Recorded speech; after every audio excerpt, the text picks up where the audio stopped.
نحمده ونصلي على رسوله الكريم أما بعد. قال الله تبارك وتعالى في الكلام المجيد والفرقان الحميد: والذين جاهدوا فينا لنهدينهم سبلنا وإن الله لمع المحسنين. صدق اللہ العظیم. محکوم کا دل مردہ افسردہ نومیدہ، آزاد کا دل زندہ و پرسوز و تربناک. حضرات، آج میں آپ حضرات کے سامنے علماء دیوبند کی تاریخ اور اس ہندوستان کو غلامانہ زندگی سے نکال کر آزادی کی زندگی عطا کرنے میں ہمارے اکابر و اسلاف نے کیا کردار اور کیا رول ادا کیا، اس کو بیان کرنے کی کوشش کروں گا. میرے دوستو، بر صغیر و پاک و ہند میں جتنا کام علماء اکرام نے کیا، اتنا کام نہ کسی نے پہلے کیا اور نہ کوئی بعد میں کر سکا. اس میں شک و شبہ نہیں ہے کہ ہندوستان میں جب سے انگریز آیا تو دو طبقے ہندوستان میں برسر پیکار رہے. ایک طبقہ وہ تھا کہ جس نے انگریز کے سامنے گردنیں جھکائی، انگریزوں سے معافیا مانگی، انگریزوں سے جاگیریں حاصل کی، انگریزوں سے دولتیں حاصل کی. یہی طبقہ تھا جس نے سلطان ٹیپو جیسے انسان سے غداری کی. یہی طبقہ تھا جس نے نواب سراج الدولہ کی گردن کٹا کر 750 مربع زمین انگریزوں سے حاصل کی. دوستو، یہی طبقہ تھا جس نے بالا کوٹ کے پہاڑوں پر شاہ اسماعیل شہید سے غداری کر کے ان کو شہید کرایا. اور دوسرا طبقہ کون تھا؟ دوسرا طبقہ شاہ ولی اللہ کے نام کا وارث تھا، شاہ عبدالعزیز کے فتوے کا علمبردار تھا کہ جس فتوے نے بر صغیر میں مالٹا، کالا پانی اور اسکندریہ کے ساحل پہ اور جیلوں کو آباد کر کے پھانسیوں کے تختے پر چڑھ کر ساری زندگی انگریزوں سے ٹکرا گیا، بچوں کو یتیم کرا گیا اور بیویوں کو بیوہ کرا گیا. وہ طبقہ میرے دوستو کٹ تو گیا، لیکن نہ انگریز کے سامنے گردنیں جھکائی اور نہ دنیا کے کسی اور باطل کے سامنے گردن جھکائی. میرے دوستو، وہ طبقہ کون تھا؟ وہ علماء اکرام کا طبقہ تھا، وہ علماء دیوبند کا طبقہ تھا. میں آپ کو ساتھ ساتھ یہ بھی بتاتا چلوں کہ دیوبند کا مدرسہ کب بنا اور دارالعلوم دیوبند کی بنیاد کب اور کیوں رکھی گئی. میرے دوستو، 1601 میں ہندوستان میں انگریز تجارت کے نام سے آیا اور اس نے آ کر آہستہ آہستہ پورے بر صغیر پہ غلامی کی زنجیروں میں مسلمانوں کو جگڑنا شروع کر دیا.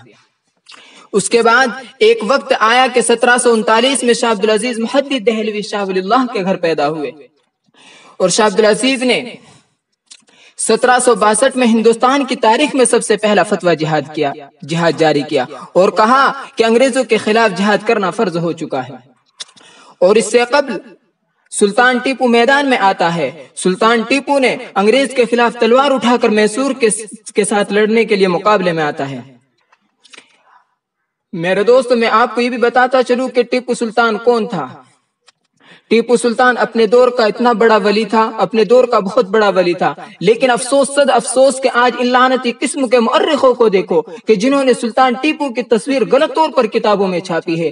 سلطان ٹیپو نے ساری زندگی داڑھی پہ اس طرح نہیں پھروایا، لیکن آپ نے سلطان ٹیپو کا فوٹو کتابوں میں دیکھا اور اس کی داڑھی نہیں ہے. یہ سلطان ٹیپو کی تصویر نہیں ہے. سلطان ٹیپو نے ساری زندگی داڑھی نہیں منڈوائی. سلطان ٹیپو تہجد گزار تھا. سلطان ٹیپو اپنے دور کا قطب تھا. سلطان ٹیپو اپنے دور کا ولی تھا. مولانا حسین احمد مدنی اپنے مکتوبات میں لکھتے ہیں کہ جس دور میں سلطان ٹیپو انگریز کے مقابلے میں آیا، اس دور میں سلطان ٹیپو سے بڑا ولی ہندوستان میں نہیں تھا. سلطان ٹیپو نے میسور کی جامع مسجد بنوائی اور اعلان کیا کہ اس جامع مسجد میں جماعت وہ آدمی کرائے جو صاحب ترتیب ہو. علماء اکرام جانتے ہیں کہ صاحب ترتیب وہ ہوتا ہے کہ 5 نمازیں اکٹھی جس کے قضا نہ ہوئی ہو. کوئی عالم جماعت کرانے کے لیے آگے نہ بڑھا اور سلطان ٹیپو خود آگے آیا اور اس نے کہا کہ جب سے میں بالغ ہوا ہوں آج تک میری 5 نمازیں اکٹھی کبھی قضا نہیں ہوئی. اتنا بڑا ولی تھا، لیکن اس قوم کو دیکھو کہ انہوں نے اپنے کتوں کے نام پہ ٹیپو کا نام دیا. انہوں نے اس کی داڑھی کو علیحدہ کر دیا تاکہ لوگ سلطان ٹیپو کی داڑھی کو دیکھ کر یہ نہ کہے کہ علماء اور مولویوں نے ہی انگریزوں کا مقابلہ کیا. ٹیپو سلطان کے فوٹو سے داڑھی اڑا دی تاکہ لوگ یہ کہے کہ مولوی نہیں تھا. مولویوں کا یہ کیا کام ہے؟ مولویوں سے لوگوں کو متنفر کرنے کے لیے سلطان ٹیپو کی تاریخ کو مسخ کر دیا.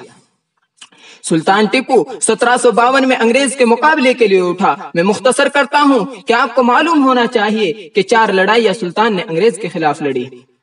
لیکن سلطان ٹیپو کا سپہ سالار میر صادق تھا، اس نے 950 مربع زمین انگریزوں سے لینے کے بدلے میں این لڑائی کے موقع پر سلطان ٹیپو سے غداری کی اور سلطان ٹیپو کو تنے تنہا چھوڑ دیا، اور بالآخر اس سرنگاپٹم کے قلعے پر سلطان ٹیپو لڑتا ہوا شہید ہو گیا اور وہ میر صادق 950 مربع زمین حاصل کر کے بھاگ گیا۔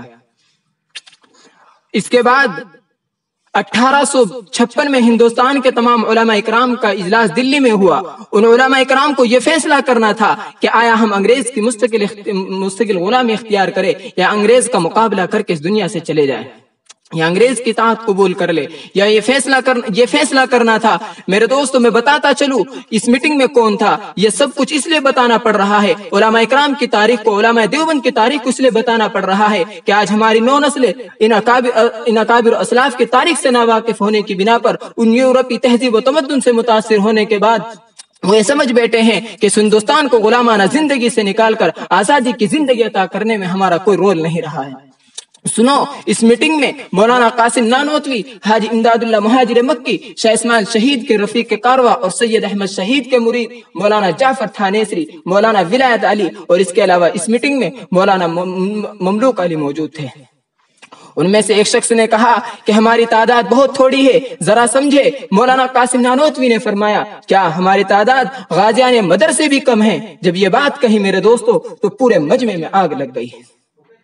انہوں نے یہ فیصلہ کیا کہ انگریز کا مقابلہ کرنا چاہیے، چونکہ ہندوستان کی تاریخ کی سب سے بڑی جنگ آزادی جو میرے دوست لڑی گئی، اس جنگ آزادی کا نام کیا ہے؟ اس کا نام ہے 1857 کی جنگ۔ اس جنگ میں ایک طرف علماء تھے، دوسری طرف انگریز تھا۔ غلامی کی وجہ سے علماء کو فتح نہیں ہو سکی، انگریز غالب آ گئے۔ اس کے بعد برطانیہ نے ایک وفد ہندوستان میں بھیجا کہ جاؤ پتہ کر کے آؤ انگریز کی حکومت کس طرح کامیاب ہو سکتی ہے۔ برطانیہ کے اس وفد کے سربراہ کا نام تھا ڈاکٹر ولیم میور۔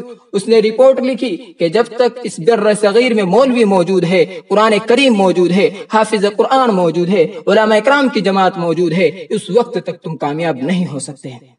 اس کا سننا تھا کہ انگریزوں کے کان کھڑے ہو گئے، ان کے ہوش اڑ گئے۔ چنانچہ 1863 میں ہندوستان میں علماء کے قتل عام کا انگریز نے اعلان کیا۔ جب انگریز ہندوستان میں آیا تھا 1601 میں تو دلی کے شہر میں 1000 دینی مدرسہ تھا، لیکن 1864 میں ایک دینی مدرسہ بھی پورے بر صغیر میں موجود نہیں تھا۔ انہوں نے مسجد شہید کرا دی، مدرسے کو تباہ کر دیا، علماء اکرام کا قتل عام کیا۔ مسٹر ٹامسن اپنے انگریزی کی کتاب میں لکھتا ہے کہ 1857 سے لے کر 1864 تک یہ ہندوستان کی تاریخ کے سب سے بڑے المناک سال ہیں۔ ان سالوں میں 14,000 علماء اکرام کو دلی کے چاندنی چوک سے لے کر خیبر تک ان کی گردنوں کو لٹکا دیا گیا۔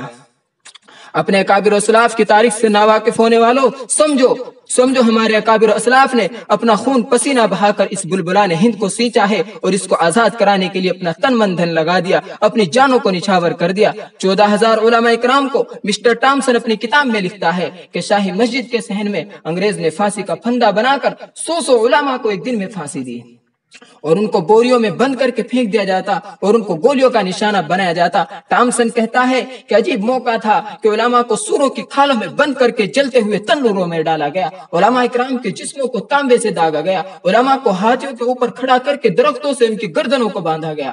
میرے دوستو، وہ ٹامسن کہتا ہے کہ میں دلی میں اپنے خیمے میں گیا تو کیا دیکھتا ہوں کہ میرے سامنے 40 علماء اکرام کے کپڑے اتارے گئے، 40 علماء کے کپڑے اتار کر ان کو آگ کے انگاروں پہ ڈالا گیا۔ اس کے بعد میرے سامنے 40 اور علماء لائے گئے اور انگریز نے کہا کہ مولویوں، ایک دفعہ تم 1857 کی جنگ آزادی میں شریک نہیں تھے، صرف یہ کہہ دو اور تمہیں ابھی چھوڑ دیتے ہیں۔ وہ کہتا ہے کہ انہیں 40 علماء کو کپڑے اتار کر آگ کے انگاروں پر جلایا گیا۔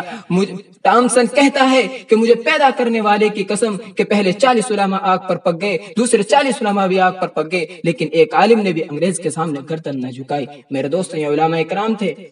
ہے یہ عرض تمنا سے بیزار کی دنیا، ہے یہ عرض تمنا سے بیزار کی دنیا، اور سختیاں، دشواریاں، پابندیاں، مجبوریاں، یاد ایام جفا بھلائے تو بھلائے کس طرح، دل فرنگی سے لگائے تو لگائے کس طرح۔